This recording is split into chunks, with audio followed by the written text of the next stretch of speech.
السلام علیکم ورحمۃ اللہ وبرکاتہ نحمده ونصلی علی رسولہ الکریم اما بعد اعوذ باللہ من الشیطان الرجیم بسم اللہ الرحمن الرحیم ورتل القرآن ترتیلا۔ دوستو، اللہ تبارک و تعالی نے قرآن کریم کے اندر ارشاد فرمایا کہ آپ قرآن کریم کو ترتیل سے پڑھیے۔ دوستو، ترتیل سے اسی وقت پڑھا جا سکتا ہے جب آپ کی قواعد اور آپ کے مخارج اور آپ کا تلفظ صحیح ہو۔ آپ اسی وقت قرآن کریم کو صحیح انداز میں پڑھ سکتے ہیں۔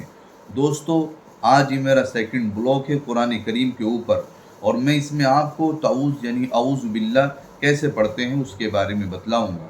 دوستو، آپ اسکرین کے اوپر اعوذ باللہ من الشیطان الرجیم لکھی ہوئی دیکھ رہے ہوں گے۔ آپ اس پر دھیان رکھیں اور میں آپ کو کیسے سمجھاتا ہوں آپ اس کو بھی غور سے سنیں۔ دوستو، جیسے ہم اعوذ باللہ پڑھتے ہیں تو ہم اس کے اندر حمزہ اور عین کا فرق نہیں کرتے، حالانکہ حمزہ الگ ہے اور عین الگ ہے۔ حمزہ کا مخرج الگ ہے اور عین کا مخرج الگ ہے، جیسے اعوذ، اور ہم پڑھتے ہیں اعوذ اعوذ، تو اسی لیے اعوذ، ایسے ہی زال کی جگہ ہم زا پڑھتے ہیں۔ دوستو، ہمیں اس کا فرق کرنا چاہیے، جیسے اعوذ باللہ، ایسے ہی لفظ اللہ کا لام جو ہے یہاں پر باریک ہے کیونکہ اس سے پہلے زیر ہے، باقی نیچے زیر ہے، تو ہم پڑھیں گے باللہ، اور پڑھتے ہیں جیسے لوگ باللہ، یہ لام پر کر دیتے ہیں تو وہ غلط ہو جاتا ہے۔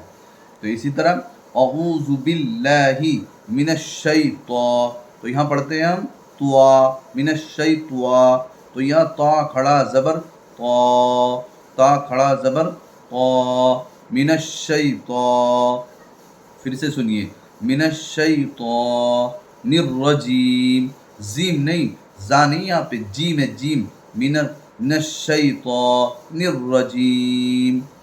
دوستو، آئی ہوپ آپ کو صحیح لگ رہا ہوگا جو میں نے آپ کو بتلایا۔ آپ محنت کریے اور کوشش کریے، انشاءاللہ آپ کو قرآن کریم پڑھنا آ جائے گا، اور ہم آپ سے روزانہ روبرو ہوتے رہیں گے۔